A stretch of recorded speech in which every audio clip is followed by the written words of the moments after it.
Sometimes the future doesn't begin in a lab or a boardroom. Sometimes it begins in silence.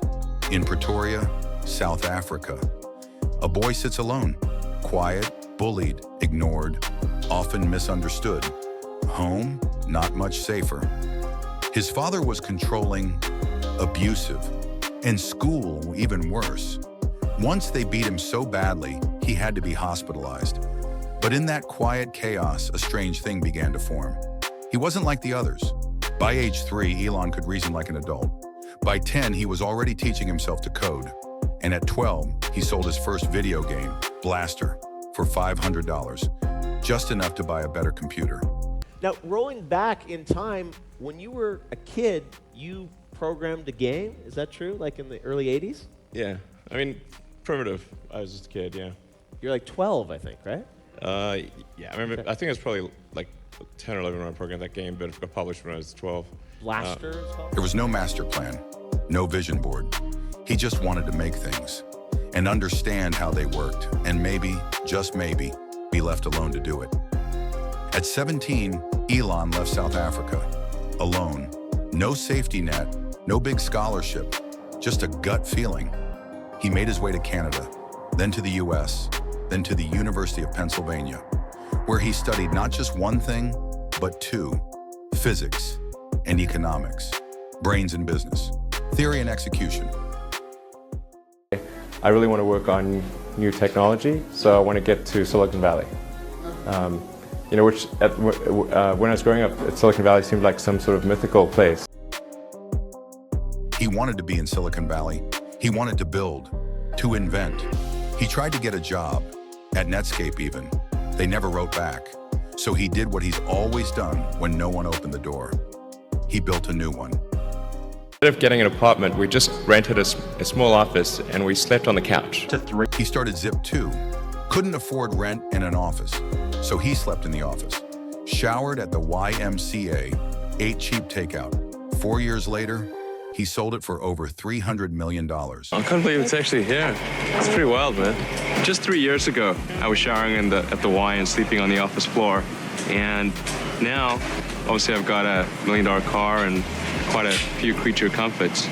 Now most would pause there, celebrate. But Elon, he doubled down.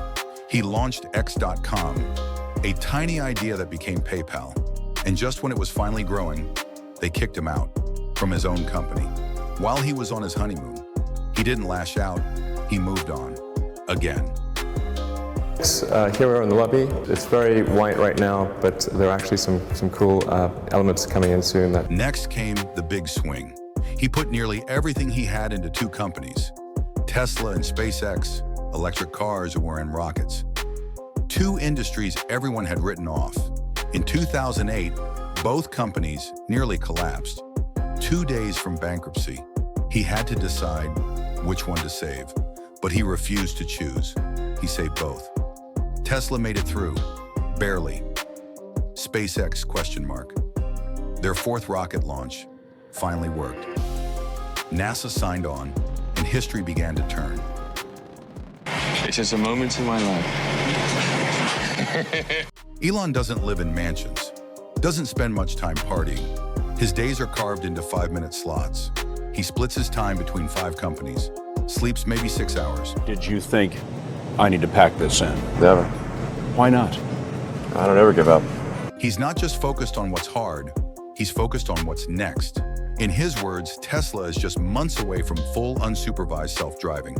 The cars will drive themselves. Months will release unsupervised full self-driving. So the cars that people are driving right now, the cars that you can buy from the factory, will be driving around by themselves. No one behind the wheel. He says in the future, seeing someone drive manually will be like seeing someone ride a horse. In a few months, in June. And then we'll rapidly expand that to the rest of the country.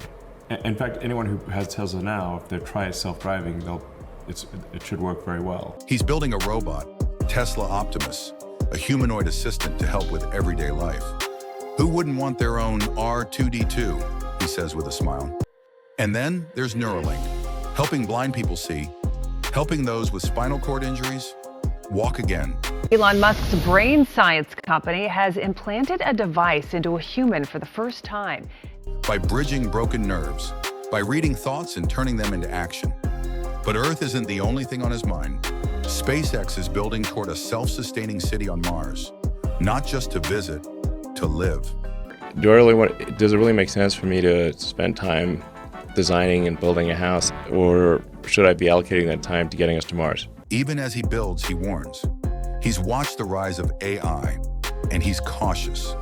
Not because it's smart, but because of what it might believe. Of AI, it's very important that AI be programmed with good values, especially truth-seeking values. This is, I think, essential for AI safety. So what does he want his legacy to be? He doesn't mention wealth or status or any of the headlines. He just says this, that I was useful in the furtherance of civilization. That's it, useful. Elon Musk wasn't born with connections. He wasn't born with safety. He was born with a mind that wouldn't stop spinning and a refusal to give up. From coding in a small room in Pretoria to launching rockets, building AI, reimagining transportation, and perhaps reshaping what it means to be human. His story isn't about genius.